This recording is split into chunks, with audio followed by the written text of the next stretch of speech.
everyone, how are we all doing? My name is Kay and I'm Crafter with Kay, and welcome to my reading nook. We are doing really well with the Hellcat series so far. Big shout out and thank you to Sharon Hannaford again for allowing me this opportunity. It's a lot harder than it looks, but I am thoroughly enjoying it. We do have a finish. I'll put what I was working on over here somewhere. Curl up with a good book. It is now up on my wall. So that means we need another canvas to work on. So before I show you that, I just want to say a word of warning. I've been putting the warnings at the start of my videos and I hope to continue to do so. These books are for, I'd say, young adults onwards. So there is violent scenes, sexual natures, nothing too explicit, but there is still undertones and language, and yeah. So you are warned, it's not for under 18s, under 15s, 18s. Use your discretion. Viewer discretion is advised. So the next kit we are going to work on is from Diamond Art Studio by Eszter Anna, and it's Tame Your Fears, because this is just awesome. So I have unboxed this recently on my channel, but as you can see there is a woman grabbing the dragon, taming her fears. Nothing is impossible, as Cindy would say, but it's true. I just love all the colours, so you will be seeing this on a time lapse very soon. But I hope you will enjoy and continue to enjoy this series, and thank you for following me on this journey. So see you soon. Enjoy! Chapter 10. We need more weapons, Gabby muttered darkly around our lollipop. I have some extras in the trunk, but not enough. They were in Gabby's car and Carl was pushing the car like a racing driver. Julius and Alexander were right on the Mustang's tail, having no trouble keeping up. But then they were in an Aston Martin V12 vintage. Master Vampire was obviously a very lucrative profession. The cleanup crew is bringing more from HQ. I still don't think you should be fighting. Gabby ignored him. It was pointless getting into an argument over it. Where are we headed? Central City train station. Shit! Keeping this one under wraps is going to be fucking impossible. She texted the location to Julius's phone as she spoke. Byron had a gas leak called in. He should be able to keep civilians clear for a couple of hours. How has he spread out the hunters? Matthew and I are covering the train station. Douglas has the old stadium, and Lance is heading for another weak spot behind the city cathedral. She felt her eyebrows shoot up at the last one. Carl grinned wryly. Go figure, huh? I'll call Byron and tell him we have vampire backup. He can send Matthew to help Doug. Sure this is a good idea? Carl asked earnestly. What if this is some kind of setup by Julius? We could be playing directly into his hands. I can't tell you why, but I trust him. Alexander's behaviour certainly didn't suggest someone trying to charm us into letting down our guard, and I can't feel any deceit in their actions or emotions. If there's something going on, we'll figure it out, after the demons are dealt with. Carl finally caved, trusting Gabby's instincts. Okay, call Byron. I think you're right. Doug will need all the help at the stadium. Gabby dialed. It took her several minutes to convince him that she trusted the vampires and they would cope without Doug. She promised to stay out of the main fighting if she could and hoped she could keep her word. As she ended the call, Carl pulled the Mustang into a parking spot across the road from the train station. There were two vans pulled right up to the main entrance, both with hazmat warning signs on them. Gabby had to smile. What didn't Byron have up his sleeve? The clean-up crew dressed in hazmat uniforms were already evacuating the handful of late-night travellers and pointing them in the direction of the nearest bus station. Julius stopped in the space behind them and both vampires were out of the car in the blink of an eye. Gabby grimaced as she reached to pull open the centre console. She didn't really want an audience for this. She quickly pulled something out and slid it up her sleeve before throwing the lollipop stick onto the console and getting out. Carl opened the trunk and hefted out a large black nylon bag. We'll gear up inside, out of sight, Carl said. Let's go. Gabby hung back. Go on, I'll be there in a second. She caught the keys Carl tossed her way and turned back to the car, leaning inside and pretending in search of something. As Carl hurried away, she pulled the filled syringe out of her sleeve. It was her emergency stash of morphine, and it had come handy more than once. Good thing she couldn't get addicted to the drugs. She knew it was easy to get hooked on morphine if you were full human. She undid the button up her right sleeve and popped the lid off the needle. As she started to push up her sleeve, a voice behind her said, "Can I help you with that?" Gabby bit back a yelp, nearly banging her head on the door frame of the car as she spun to face Julius. "Bloody hell," she swore. "I thought you went with the others." Obviously, he had a slightly smug expression on his face. "I have another option for you," he said inscrutably. "That," he indicated to the syringe with a nod, "will only dull the pain and make it easier to further injure yourself." He paused for a moment as if weighing in his next words. "If you take blood from me, it will not only accelerate your healing, but it will make you stronger and faster and less destructible, and more deadly." He fell silent, waiting for her response. Gabby was stunned, her mind whirling with the possibilities and the implications. Then she realized there was no time to debate the issue. "Thanks for the offer," she said carefully. Maybe next time." When she had more time to find out the full extent of the side effects of taking his blood, and to decide if she trusted him. Julius simply nodded. "Then allow me to help you at least," he said, reaching for the syringe. Her immediate reaction was to snatch it back and tell him she was quite capable of doing it herself. But then she realized she was going to be trying it left-handed. She was bound to make a hash of it, so instead she pushed her sleeve up and offered him her arm. He took her arm gently and deftly slid the needle into her vein. She barely even felt the prick. After he drew the needle out, he rubbed the tiny pinprick of blood away with his thumb. "The offer stands if you change your mind," he said with an uncharacteristically rough edge to his voice. Gabby could have sworn his fangs seemed slightly longer than they had been a moment ago. She winced as she pulled off the black scarf she'd been using for a sling and used it to tie up her hair. Then she flexed her shoulders a few times and inclined her head towards the station. "Let's go kill some demons," she said, tossing the empty syringe into the car and slamming the door. "After you, Angeli Morte," Julius intoned. She threw him a withering look and took off in a sprint across the road. The rest of the crew were already gearing themselves up in the main foyer. Civilians had been evacuated, trains had been diverted to other stations, and the usual emergency crew had been sent to the other side of the huge complex of buildings and told not to enter until the all-clear was given by the hazmat squad, i.e. SMV crew in drag. Gabby introduced the two vampires to the other members of the crew, giving them stern looks when they threw suspicious glances at the vampires. Alexander and Julius both had their own long swords, but strapped on throwing knives and butterfly swords from the supply in one of the vans. Gabby and Carl both added a werewolf dart gun to their arsenal, and Gabby grabbed a compact crossbow as well. She wasn't keen to go hand-to-hand with demons tonight. She caught Alexander glancing at her from out the corner of his eye. He seemed amused at the sight of her kitting up. Carl and the Magi were discussing their options and making contingency plans when the rest of the vampires arrived. A murmured ripple washed across the other crew members. Fear and anxiety tainted the air around them as 5 male vampires came through the doors. The crew had rarely been this close to a live vampire before. Gabby quickly stepped forward. "Hey, Nate," she called good-naturedly to the burly vampire. "Looks like you're going to get a chance to make it up to me." She tossed him a short sword from out of the pile, and he caught it easily by the hilt. She hoped her easy acceptance of their presence would help ease the tension. "Gear up with whatever you're comfortable using, and then we'll go over the plan of action. We don't want to be tripping over each other or letting any of these bastards escape." Nathan nodded curtly at her and looked at Julius, waiting for his quick nod, before introducing the other 4 vampires.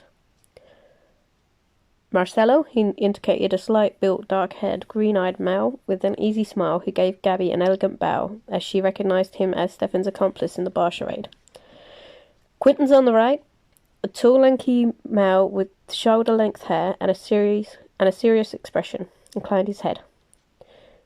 Charlie's the one in the stupid hat. A shorter male with broad shoulders, a Stetson and cowboy boots gave a mock salute. And Fergus. Nathan moved aside to expose a muscular male in combat trousers and a black vest.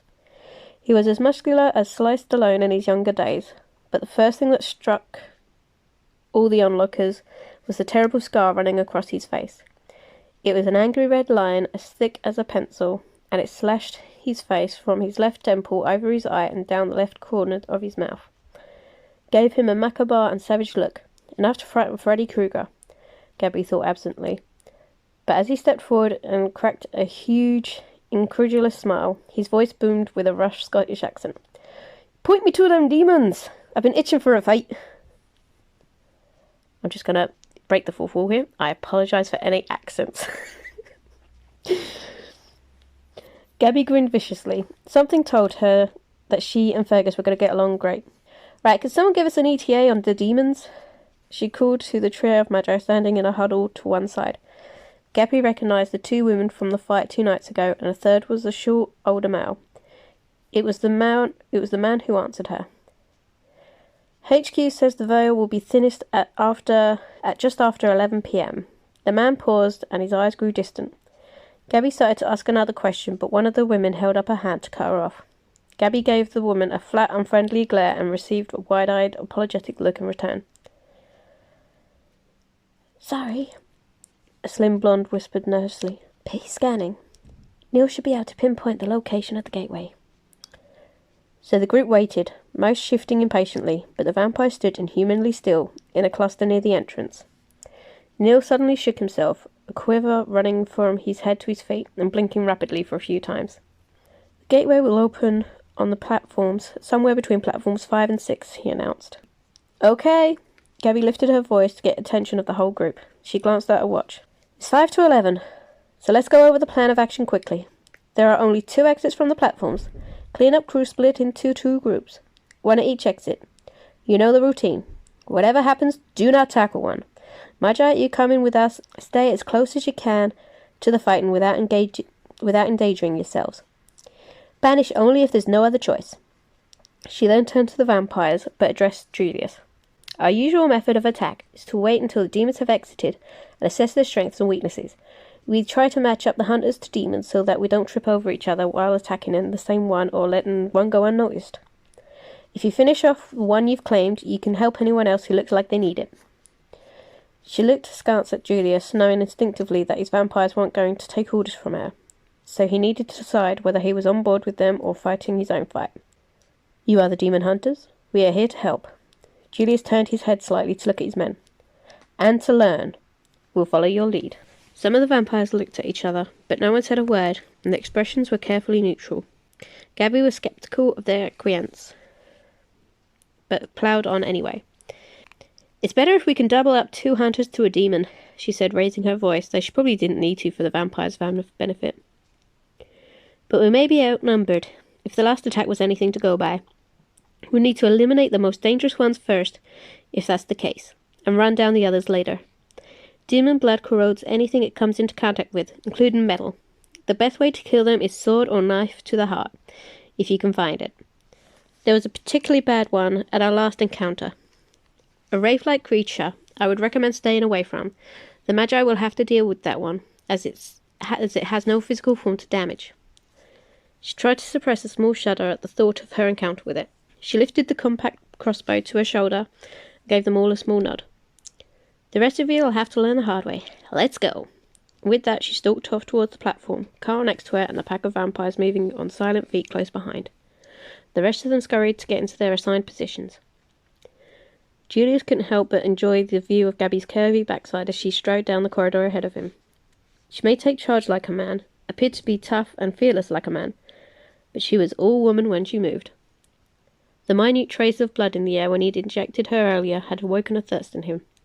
As he watched her become the ice-cold, deadly Angeli Morte in front of his eyes, his thirst had ignited into fierce desire. The hunters and vampires had gathered halfway down the platform 4, having left the Magi clustered closely together on platform 1. They were arrayed in a loose line, all looking closely at the area that Neil had indicated to them as the likely entrance point. Gabby took a moment to assess the new vampires. She was relieved to see the hardened, anticipatory look of seasoned warriors, like an aura around them. While most of them stood in alert stillness, Fergus was openly excited, a joyful, predatory gleam in his eyes. Julius watched her appraisal of his warriors with a carefully blank expression. Ready? She asked him. He gave her a short nod. Good, 'cause here they come. She stepped back and loaded her crossbow as the familiar prickle of malicious energy washed over her. A thick, putrid smell of fog rose up from the ground under the train tracks and began to fill in the large enclosed space. From the stinking fog, grotesque forms began emerging one by one. This time they didn't pause before attacking. As they emerged, they launched themselves straight for the defenders. Gabby let the men charge in, standing back to try and assess the situation, trying to count heads, but gave that up when she realised 2 of the demons had more than 1 head. She thought there was no more than 7 demons, so at least they weren't outnumbered. She hoped like hell the portal had closed.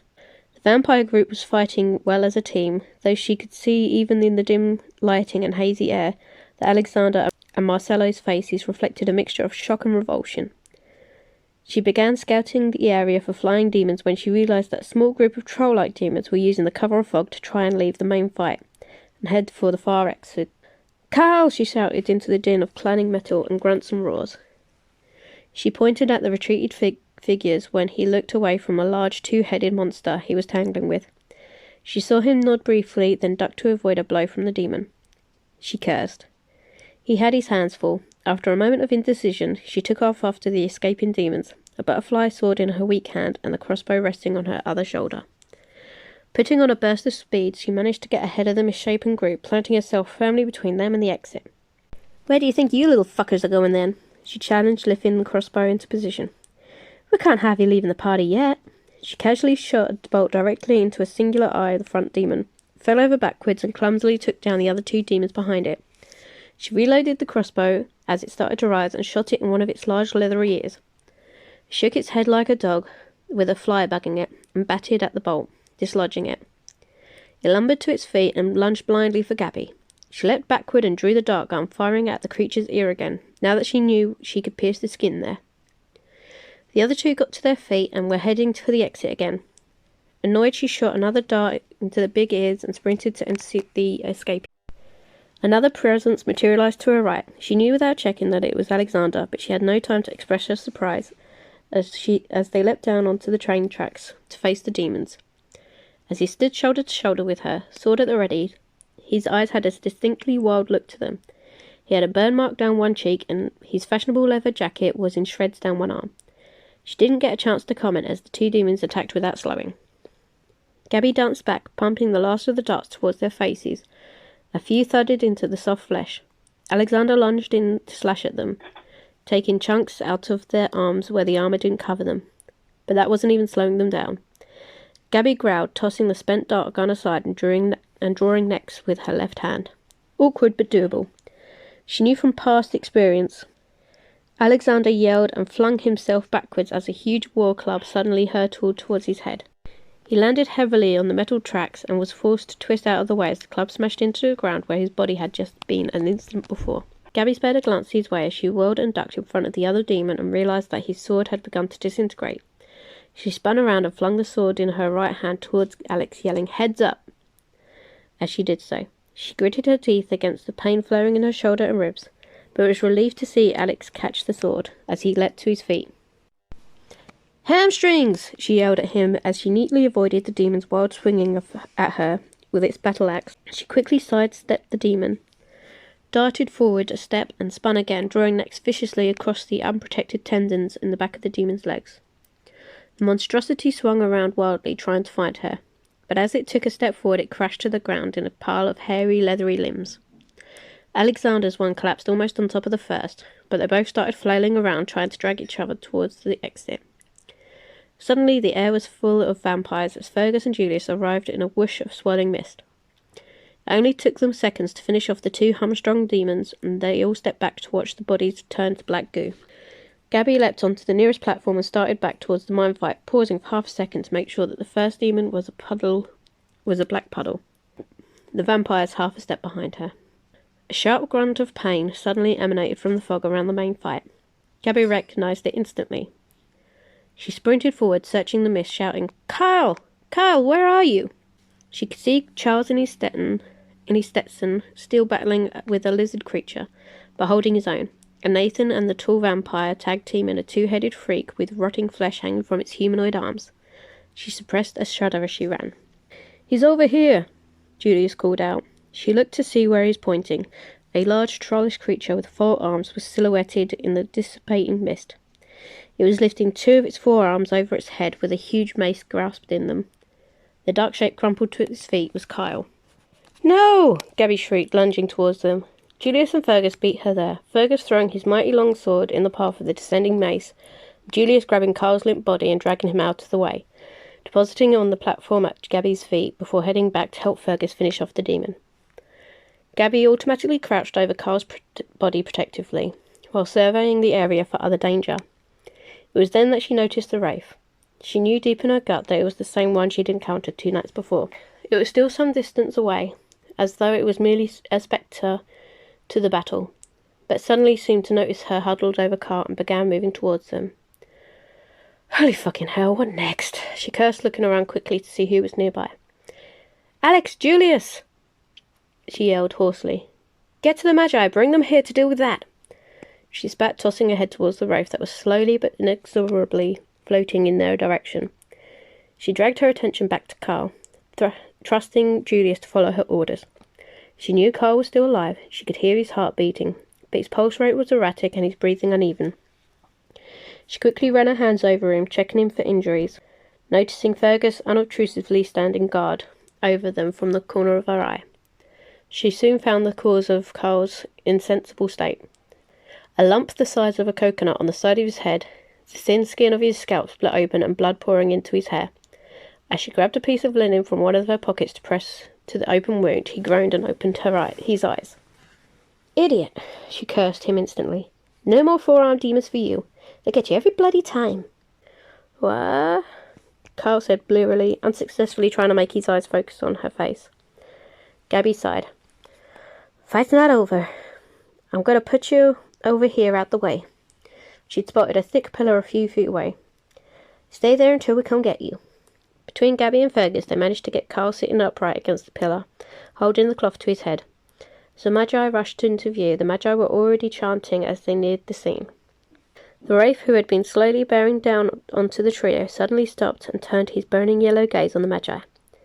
6 vampires suddenly materialized out of the darkness, forming a guard around the Magi. Gabby realized that all of the other demons had been destroyed. Only the wraith remained. The ghostly thing swept its robed arms upwards and pointed towards the 2 groups. Suddenly the air seemed to grow heavy and putrid. Breathing became an effort, and moving an impossibility. The Magi's chanting grew louder, and Neil stepped forward out of the protection of the vampires and made a throwing and covering motion with his hands towards the wraith. The wraith abruptly stopped its forward motion, and the cloying thickness of the air disappeared as suddenly as it arrived. Everyone, vampires included, drew in a deep relieved breath. Gabby looked at Neil in amazement.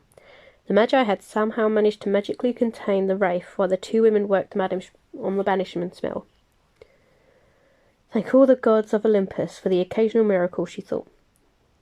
The wraith was standing frozen, surrounded by a pale blue glimmering veil.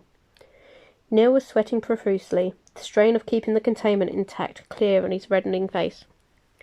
Trinity and Bianca were furiously mouthing words in synchronization, building the spell as fast as they could. The wraith's glowing eyes seemed to bore straight into Gabby's as she watched the scene, mentally willing extra strength to the 3 Magi. Suddenly, a hollow, inhuman voice echoed around them, rebounding off the walls of the train station. The human who's not human, and the wolf who's not wolf. The voice had to be coming from the wraith. It sounded like a dry rustling of autumn leaves and a hungry crackling on of a log fire. The Dark One was right. The omnipresent voice continued. We should have killed you both instead of toying with you. It rasped, then focused its attention directly on Gabby. My new master underestimated you. Didn't believe the Dark One. You thought it his little attempts at assassination. It was a pity I was under different orders at our last meeting. Perhaps next time he'll let me have you instead of trusting his other pets to do the job. The glowing orbs then moved within the crowd to fasten on Julius as he stood holding what was left of his long sword.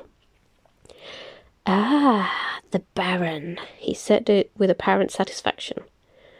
I am pleased to see you here. You have saved me the trouble of hunting you down to deliver a message from my master. Though your alliance with the human and wolf means I now have to accept the Dark One's predictions as true, and that irks me. All the other sounds had ceased. Everyone's attention was on the wraith.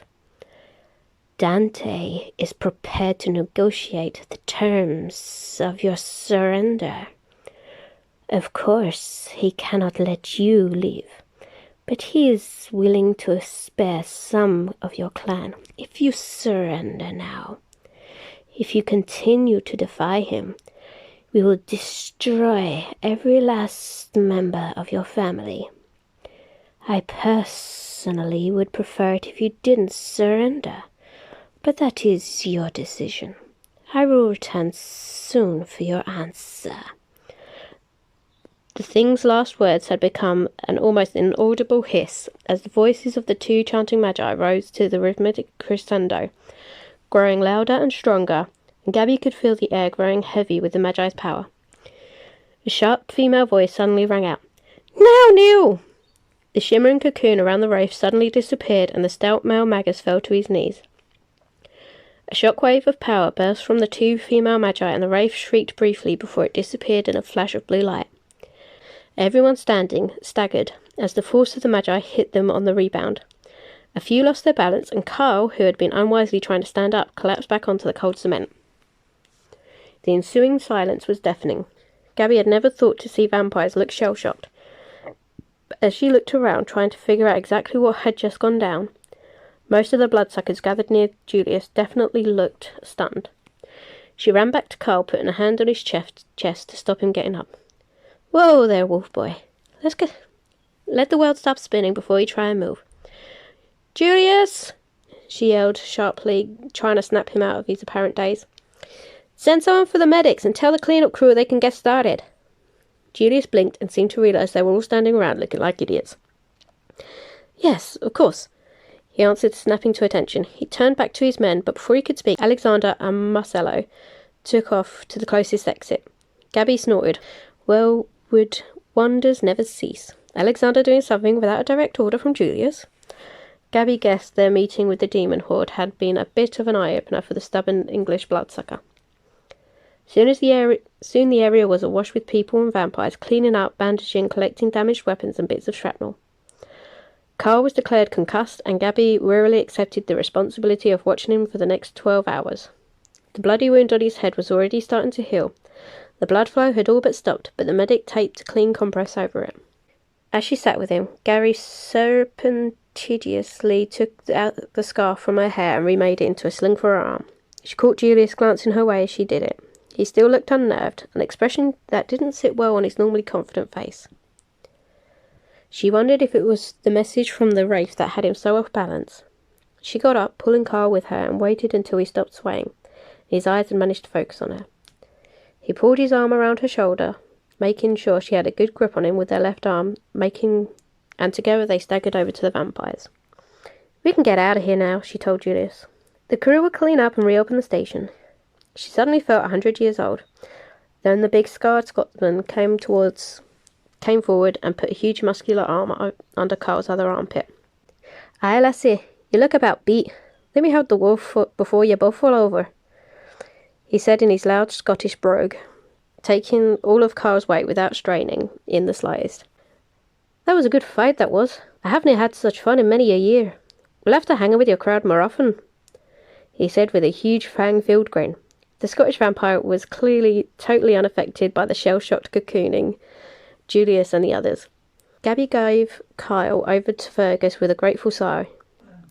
Kyle was so out of it he didn't appear to notice that she'd abandoned him to a vampire.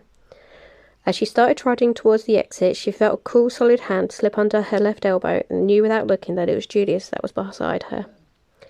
She didn't have the energy to shake him off, and having heard the words from the wraith, she now knew for certain that everything Julius had told her was absolute truth. The unlikely assortment of hunters and vampires spilled out into the road and headed towards their representative vehicles. The extra vampires had arrived in 2 identical vehicles, some kind of Range Rover 4x4. Gabby was too tired to bother identifying further. Julius barked out a couple of orders to Nathan's group, and Alexander took over holding Kyle upright. The others each nodded a respectful goodbye to Julius and Gabby and quickly climbed into their vehicles, speeding off as the sounds of multiple sirens approached the scene. "Let's go before the cops get here," Gabby prodded, pulling away from Julius, started across the road for their cars. Julius caught up to her silently, leaving Alexander to call Kyle across the road. Neither of you is in a state to drive, Julia said quietly. Would you rather us drive you home, or maybe somewhere that other friends could come collect you from, if you don't feel comfortable with that? He was being polite, but he still had the strange distance in his expression. Gabby would have loved to tell him that she was perfectly capable of getting them both home. But truly, she wanted to discuss the message from the race with him. She quickly came to a decision. Let's go to my place, she said. I'm sure you already know where I live anyway. A slight grin lifted one side of his mouth, and he had the decency to look moderately guilty. She sighed and rolled her eyes, surprisingly happy to see a glimpse of his usual character. Alexander, he ordered, tossing the other vampire a set of keys. You take the wolf in my car and follow us. We're going to Gabrielle's house. He caught the set of keys Gabby threw at him, but walked around to the passenger side door for her first. She raised an eyebrow. A vampire with manners? What will life throw at me next? She muttered sarcastically, and climbed in, collapsing into the comfortable bucket seat gratefully. An instant later, he was in the driver's seat, bringing the Mustang to roaring life. See you next time!